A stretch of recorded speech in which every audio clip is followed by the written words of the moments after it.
é a BPMC para mim? Antes de entrar aqui, ainda conferi com o Hélio algumas informações. Provavelmente a minha ideia, a minha concepção sobre a BPMC é bem diferente da de várias outras pessoas. Eu sei que ela é uma associação de terapeutas, fundada por terapeutas, né? E eu me lembro bem de que o nome, né, era Associação de Psicoterapia e Medicina Comportamental. Logo no início, o Hélio me convidou para fazer uma apresentação. Tem duas coisas nessa apresentação. Primeiro, o fato de ele ter me convidado, porque eu tinha sabido do congresso no ano anterior e naquela época eu era ainda uma pesquisadora de pesquisa básica de laboratório com não humanos e eu pensei, bom, essa associação não é para mim, esse congresso não é para mim, eu não tenho o que fazer nele.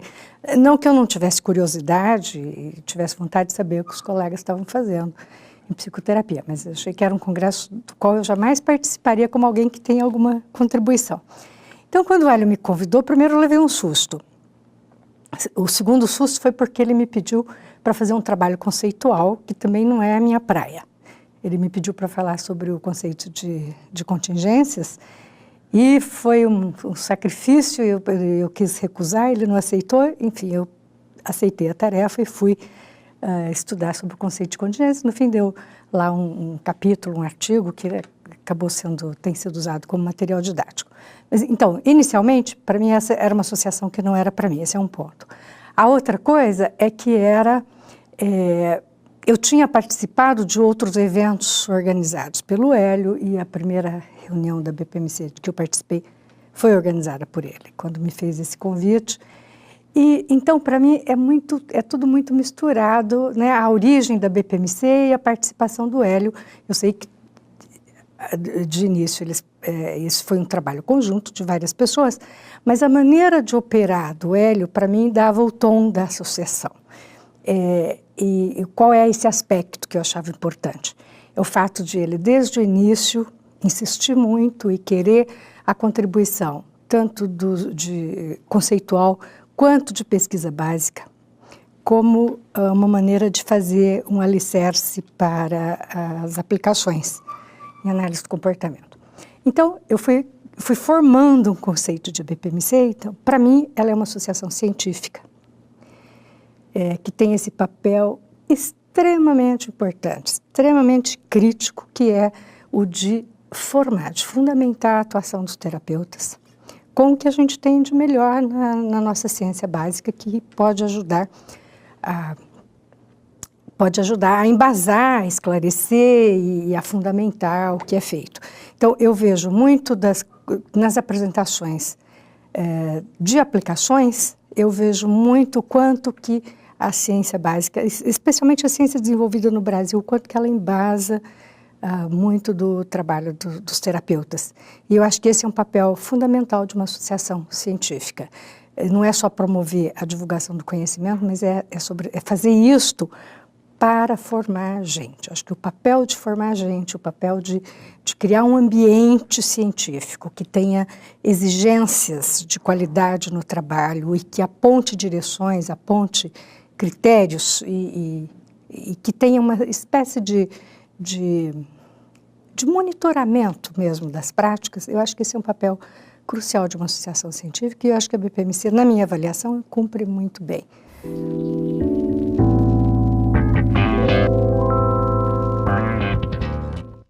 A minha primeira BPMC e o meu papel nela, eu acho que a primeira BPMC deve ter sido em 93, porque se a primeira foi em 92, eu não participei da primeira.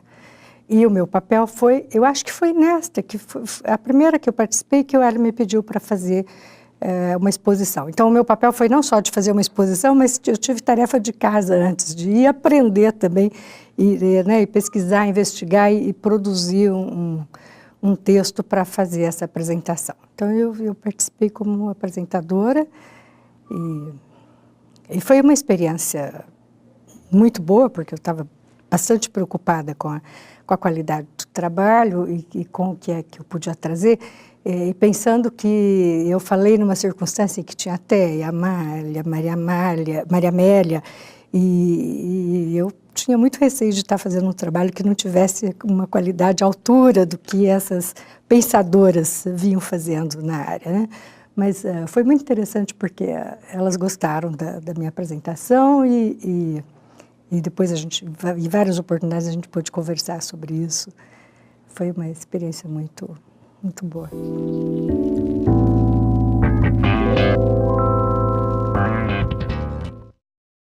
Muito marcante na BPMC. Eu diria que a BPMC sempre tem muitos momentos marcantes, então é bem difícil selecionar um. Porque ela congrega pessoas importantes na área, pessoas queridas. Então, primeiro, é sempre uma oportunidade de encontrar as pessoas. Segundo, ela sempre traz muita gente interessante, então o congresso é sempre muito rico. Então, sempre tem lembranças ótimas, assim, de muitos bons momentos. E de momentos importantes também para a vida da associação. Eu acho que eu vou destacar mais do que um. Um deles, que eu não posso deixar de esquecer, foi a última vinda do professor Fred Keller ao Brasil. Esses fazem a gente chorar de verdade. Eu me lembro bem da presença dele durante o encontro, nos jantares fora do encontro, o jeito dele tratar as pessoas durante o encontro. Eu acho que esse congresso foi naquele hotel em Campinas. Então, eu me lembro direitinho dele sentado com Dona Francis, conversando com as pessoas, sempre daquele jeito muito amável. E me lembro da despedida dele. Então, esse, para mim, é um momento de saudade. Mas eu lembro também que quando eu acho que deve ter sido quando a associação fez 10 anos, que a organização decidiu homenagear a professora Carolina Bori e eles me convidaram para organizar essa homenagem. Eu sei que a gente fez várias coisas, falamos sobre a Carolina. Isso foi um tempo depois de ter saído aquele livro que a Maria Amélia Matos organizou, de homenagem à professora Carolina na Psicologia USP. E aí eu me lembro de ter juntado duas coisas. Primeiro, o fato de que tinha naquele livro depoimentos de muitas pessoas que eu achei que talvez fosse uma maneira de, apesar das opiniões estarem publicadas, eu achei que era legal trazer ali para o encontro da BPMC. E uma forma que eu achei de fazer isso, em vez de ficar lendo trechos ou passando slides disso, eu me lembrei de que a Carolina, ela não perdia a oportunidade de dizer que a esperança dela para a psicologia, para a análise do comportamento e para o país residia na juventude. Que ela achava que os jovens é que iam levar as coisas para frente, que tinham possibilidade de resolver. Então, nós convidamos um conjunto de alunos e eles fizeram uma espécie de jogral em que cada um lia um daqueles trechos dos depoimentos sobre a Carolina. Eu achei, para mim foi uma coisa assim, que eu gostei de fazer, mas e também que foi bonito de ver. Uma homenagem da associação, que eu fui instrumento disso, mas era uma homenagem da ABPMC à professora Carolina.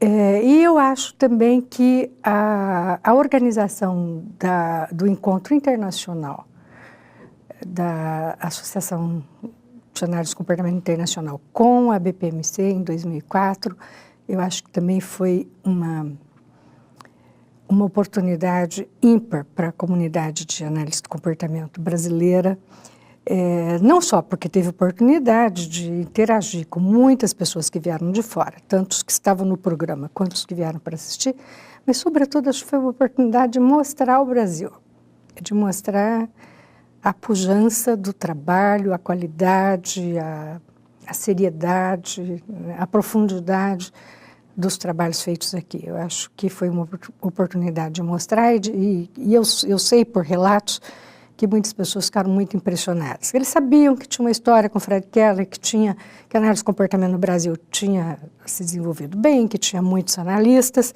mas eles não tinham muita ideia da qualidade do trabalho, do que se fazia aqui e que se faz ainda com muitas coisas na ponta, né? Então, Acho que esse foi um outro evento. Mas eu insisto em dizer, eu acho que cada encontro é um conjunto de momentos bons e interessantes. Tem sido para mim, eu tenho certeza que é para os alunos, eu posso ver de volta para casa lá na UFSCar quanto que os alunos voltam marcados pelos eventos, né? Pelo que eles assistiram, pelos encontros que eles tiveram, por aquilo que eles participaram. Então eu acho que esse é um ambiente, a BPMC é capaz de criar um ambiente altamente estimulador, que dá modelos, que aponta horizontes, e que faz as pessoas se sentirem bem, felizes, e isso anima o trabalho que eu acho que volta para os laboratórios, para as clínicas, e volta aqui no ano seguinte com mais coisas novas, com mais gente entusiasmada, e isso se vai mantendo esse entusiasmo em torno da ciência e da profissão, que são coisas importantes e que essa associação, na minha avaliação, faz muito bem.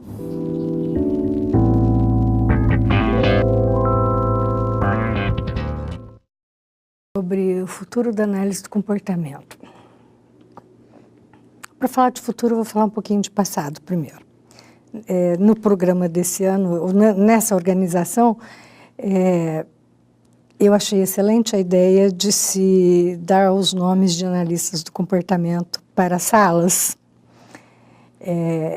E, por um lado, eu achei uma homenagem muito bonita, por outro, isso me fez pensar em duas coisas, uma triste e uma boa. A triste é em quantas pessoas a gente já perdeu, né, que já viveram entre nós. No meu caso, na minha geração, conviveu com essas pessoas. Todos foram meus professores, os meus colegas. Então, é triste pensar que eles não estão mais aqui para compartilhar tudo isso com a gente. Por outro lado, é impressionante pensar em quanta gente boa a gente teve que fez o futuro que é hoje, né? Então, eu acho que o que nós estamos vivendo hoje na análise do comportamento é fruto do que essas pessoas fizeram, do que elas plantaram. E eu acho que o futuro, ele será o que nós continuarmos fazendo, né? O que fizermos hoje. Nós quem? Analistas do comportamento, professores nas universidades, os bons terapeutas, que eu acho que têm obrigação de formar outras pessoas que possam replicar os trabalhos de qualidade que eles façam, mesmo não estando na academia, mas acho que eles têm esse papel de formação. Porque eles trilharam um caminho fora da academia, muitos deles trilharam um caminho muito pessoal, muito por esforço próprio, aprenderam, desenvolveram maneiras de trabalhar, isso não volta para a universidade, o jeito de voltar é via formação de pessoas. Então, eu acho que o futuro vai ser aquilo que a gente fizer, se a gente ensinar bem, se oferecer um ensino de qualidade, não importa onde, na academia ou fora da academia, eu acho que precisa de ensino. Né? Você precisa ensinar as pessoas a replicarem os comportamentos bem-sucedidos, de fazer ciência e de aplicar a ciência. Eu vejo que tem muita demanda por trabalho de análise do comportamento, e eu vejo que tem muito interesse dos jovens, mas eu tenho um receio. A demanda grande, por um lado, o mercado, digamos assim, e o interesse dos jovens, eles podem ser mal canalizados. Se o interesse por atender a demanda, o interesse financeiro, etc., superar o interesse de fazer um trabalho de qualidade. E se a formação que for dada aos jovens que estão vindo com muita sede, eu quero aprender, eu quero fazer isso, especialmente no caso de autismo, a gente vê esse movimento lá fora também, nos outros países, isso está muito claro agora no Brasil, muita gente quer fazer ABA, análise comportamental aplicada e aplicada ao autismo. Então, muita gente quer fazer isso, mas pode parecer que é uma coisa fácil de fazer, ou uma coisa que você pode aprender muito rapidamente. Então, eu tenho uma preocupação com a qualidade dessa formação, do ponto de vista de fundamentação, e tenho uma preocupação com a ética mesmo, da prática da profissão. Eu acho que essa é uma coisa que precisa ser muito bem cuidada.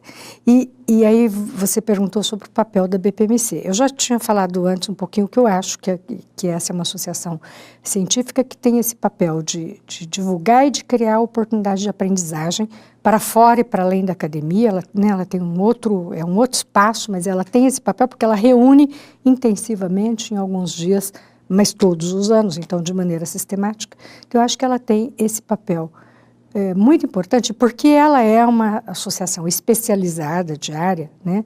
Eu acho que ela tem esse papel muito importante de apontar cenários, de apontar limites, de apontar direções e de monitorar a profissão. Eu acho que esse papel de monitoramento da qualidade, não estou falando aqui de vigilância, mas eu estou falando de diagnóstico, de acompanhamento e de oferecer oportunidades de formação para as pessoas que queiram fazer. Então, eu acho que a gente pode ter um futuro muito promissor, muito rico, com muita oportunidade profissional para muita gente, muita oportunidade de desenvolvimento científico e desenvolvimento profissional, se a gente mantiver aquilo que os nossos precursores tiveram, que era exigência de qualidade, trabalho sistemático, né? E visão de futuro, visão de que havia espaço, havia o que fazer, porque a análise do comportamento tem o que oferecer, mas isso precisa ser oferecido, tem que ser oferecido com qualidade. E para isso ser feito tem que ter um papel formativo importante. Então eu vejo que a associação ela tem esse papel que é dela, e que é diferente do espaço da academia, mas, por outro lado, pode se somar muito com o trabalho acadêmico na criação de oportunidades, de modelos, de contingências.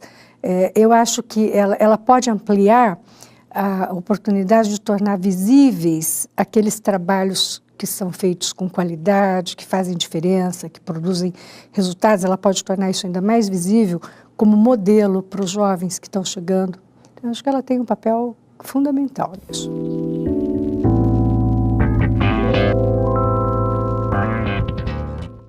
Conselhos. Bom, conselhos, já diz o dito popular que se fosse bom, a gente não dava, vendia, né? Mas pensando nas conversas que eu tenho com os meus alunos em casa, né? Coisa assim bem caseira.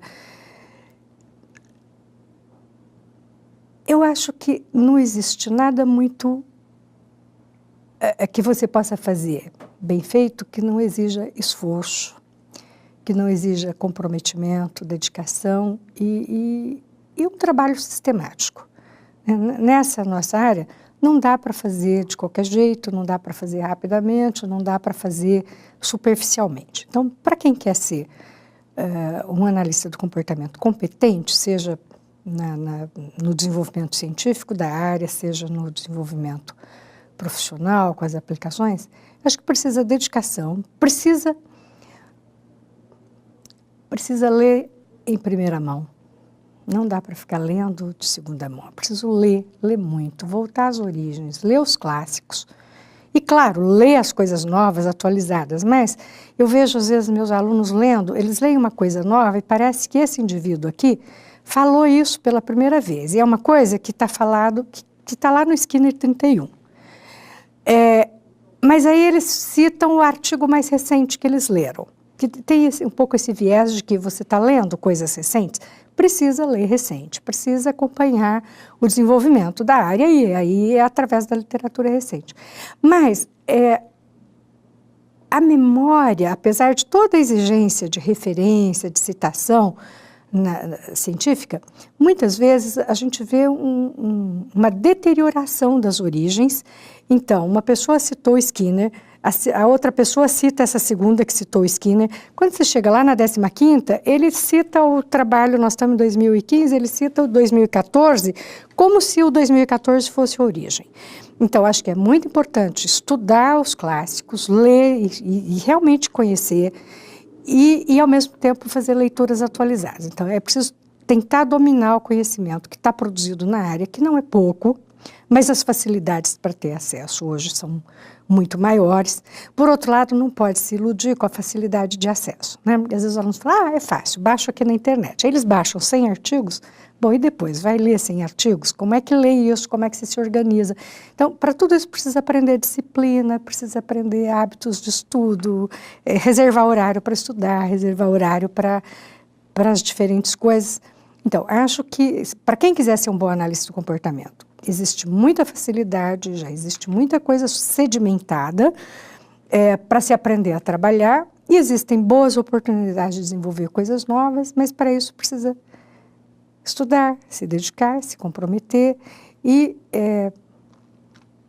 tentar buscar também dicas, pistas, orientações sobre, não só sobre qualidade, sobre mérito científico, mérito nas aplicações, mas também as questões de natureza ética.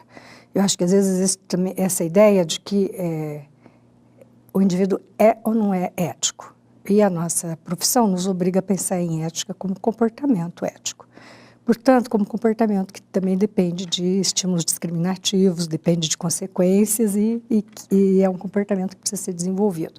Então, acho que esse lado também precisa ser cuidado. Acho que esse é um papel das instituições de ensino, da academia, das associações científicas, mas é alguma coisa que as pessoas podem também incorporar na sua própria agenda quando se planeja o seu próprio desenvolvimento. Acho que esse é um aspecto importante de se cuidar para desenvolver comportamentos apropriados. Então, quer dizer, de maneira geral, eu diria isso. Quer fazer? Quer entrar nesse caminho? Entre, vai ter trabalho, mas em geral é um trabalho muito prazeroso, é um trabalho desafiador, é um trabalho que traz muitas perspectivas. Então, se alguém me pergunta, é uma coisa que vale a pena fazer? Eu continuo achando que vale a pena fazer muitos anos depois de ter começado nesse caminho. Então, acho que outras pessoas podem achar também, mas precisa de dedicação.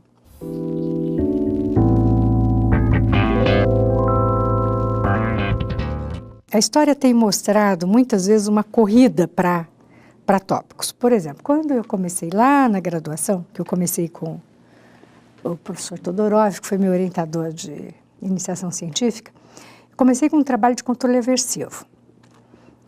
Eu acho que aquela era uma época de grande efervescência sobre o controle aversivo, especialmente sobre esquiva. A gente fez um trabalho pioneiro. Eu era uma aluna de iniciação científica, eu tive o privilégio de participar de um trabalho que era pioneiro pelo brilhantismo aí do João Cláudio de encontrar questões de pesquisa. João Cláudio e Helenice Ferrari, eu trabalhei com os dois. Era uma época efervescente e tinha um desafio enorme na área que era, apesar de tudo que já se sabia sobre como trabalhar com pombo em laboratório, para comportamento de esquiva, os pombos ninguém conseguia ensinar pombo a bicar sob contingência de esquiva, recebendo choque. E eles desenvolveram, com base na literatura, eles pegaram as variáveis que se mostraram mais críticas, combinaram tudo num pacote só e fizeram um sucesso enorme porque ensinaram pombo a bicar sob condições de esquiva. E aí os trabalhos que a gente fez foram trabalhos de estudos paramétricos, de variáveis, de procedimentos de esquiva. Interessante. Então, essa era uma época de efervescência. Então, o controle aversivo era uma coisa bem estudada. Mas eu acho que esse nosso trabalho está nos últimos estertores de controle aversivo. A gente não vê mais hoje estudos sobre controle aversivo. Na mesma época, o que eu fiz em seguida desse trabalho de controle aversivo? Também ainda sob a orientação do João Cláudio. Passei para estudar comportamento de escolha. Então, na década de 70 e 80, a gente teve essa corrida para a quantificação da lei do efeito, para comportamento de escolha, decisão, etc. Gerou muitos trabalhos muito importantes, eu acho que... Mas houve uma corrida. Se a gente olhasse para o GEB, que é a nossa principal periódico para publicações científicas, basicamente, você pegava um número do GEB, ele só quase tinha estudos sobre quantificação da lei do efeito. Então, era a chamada corrida para a lei do efeito. Algum tempo depois vem o Sidman com a equivalência de estímulos, e aí você teve de novo a corrida da equivalência. E agora, quando você vai para os congressos da Associação Internacional, especialmente para a SQUAB, que é a Sociedade de Análise Quantitativa, eu gosto de ir para aquele congresso, tem apresentações muito interessantes, muito ricas, eu gosto de ir. Mas quando você olha para o conjunto dos trabalhos nos painéis, é tudo sobre desconto, né? Sobre o procedimento de escolha e o problema do desconto quando você tem que simular situações de escolha atrasada, quanto é que você desconta do valor reforçador. Está tudo sobre isso, você não tem uma diversidade. Eu acho que se eu tivesse bastante dinheiro, eu investiria em diversidade. Porque o importante para a análise do comportamento é onde tiver comportamento, ali a gente precisa entender e saber como lidar. Então, com muito dinheiro, eu acho que daria para retomar estudos de controle aversivo, que estão faltando, mas aí você precisaria ter recurso, porque com algumas bolsas e com um bom laboratório você conseguiria atrair gente para fazer isso. Acho que há muitos tipos de questões sobre comportamento, tanto na esfera de controle de estímulos, quanto ainda com relação ao papel de consequências. Acho que a gente está precisando sistematizar, e a gente já tem conhecimento para fazer isso, e integrar melhor conhecimentos que foram sendo produzidos como se fossem outras áreas. Então, por exemplo, eu vejo, às vezes meus alunos falam, a área da equivalência. Equivalência não é uma área, equivalência é um fenômeno comportamental. A formação de classes é um processo que a gente localizaria nessa grande categorização, na área de controle, na esfera de controle de estímulos. Mas as pessoas, quando falam de controle de estímulos e de estímulos discriminativos, controlando classe de respostas, às vezes eles esquecem que quando eu estou falando de uma classe de equivalência, eu estou falando de quê?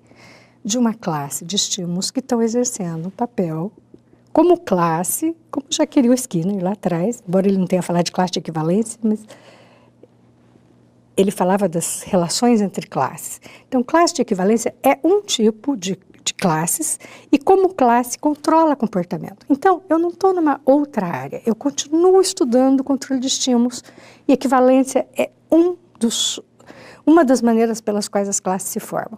Então, eu acho que a gente estaria precisando de uma sistematização e por aí vai quando você fala de quadros relacionais e quando você fala de uma série de outras coisas que fica parecendo que a gente está reinventando, está criando coisas novas, quando nós continuamos na esfera do comportamento, de entender as relações comportamento-ambiente. Então, eu acho que um bom emprego para um dinheiro de pesquisa seria também para promover sistematização, uma integração dessas coisas que estão sendo feitas e que estão ou dispersas, ou mal compreendidas, ou mal utilizadas, ou mal divulgadas.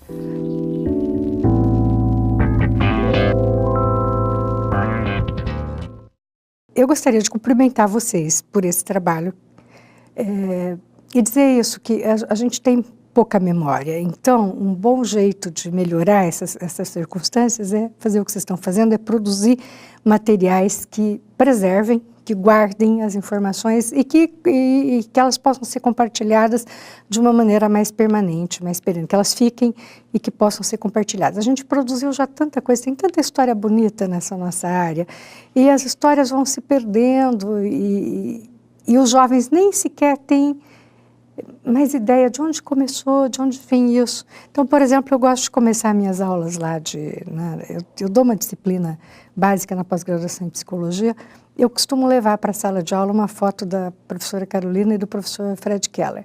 Tem alunos que nunca ouviram falar nessas pessoas, nem sabem que eles existiram e é tão importante conhecer a história. Recentemente, nos últimos anos tenho conversado bastante com o professor Isaías Pessotti, eu tenho tentado recuperar alguns dos trabalhos, eu tenho um grupinho lá em São Carlos fazendo trabalhos com abelhas, porque acho que aqueles trabalhos dele são maravilhosos e eu gosto muito e tenho tentado dar continuidade àquele tipo de trabalho, ao mesmo tempo que os alunos vão se formando nisso. Conversando com Isaías, ele conta uma história que eu acho que muito pouca gente sabe e que era tão importante, que quando o professor Fred Keller veio, ele e a professora Carolina, eles eram professores em Rio Claro, na Faculdade de Educação. Então, embora se pense que o ensino personalizado tenha tido aquele grande desenvolvimento na Universidade de Brasília, o que é correto, mas bem antes daquilo, Isaías, Carolina e a professora Geraldina Witter desenvolveram um curso programado individualizado em Rio Claro. Esse pedaço da história, ninguém sabe, foi um esforço enorme e esse pedaço morreu por ali, né? Depois teve o desenvolvimento de Brasília e e com a diáspora, né, com a saída dos professores da Universidade de Brasília, muita gente foi para lugares diferentes. Eu fui beneficiada indiretamente com isso, porque uma das pessoas que estava em Brasília, que era aluna da professora Carolina, foi o professor Luiz Marcelino, que veio para a Faculdade de Filosofia de Ribeirão Preto, que estava começando o curso de Psicologia. O curso começou em 64, eu entrei lá em 68, vocês veem que já faz muito tempo. Eu fiquei na Psicologia por conta do curso individualizado do Luiz de Oliveira. Porque quando eu entrei na universidade, eu queria ser professora, e eu gostava igualmente de Psicologia e de Literatura. Eu prestei vestibular nas duas circunstâncias. O que me fez ficar em Psicologia foi ter começado no primeiro semestre do primeiro ano de curso de Psicologia um curso individualizado de análise do comportamento com laboratório. Esse trabalho do Luiz, que foi tão importante, formou gente que hoje é terapeuta, importante na área, gente que continuou na universidade, que até já se aposentou na universidade. Esse é um trabalho que não ficou registrado em lugar nenhum, a não ser no comportamento das pessoas que aprenderam com ele. Então, registrar o que as pessoas fazem, registrar os desenvolvimentos da área, eu acho que é muito importante. Então, eu queria cumprimentar vocês por esse trabalho e dizer que é muito bonito e de muito valor mesmo para a nossa comunidade, para a nossa área.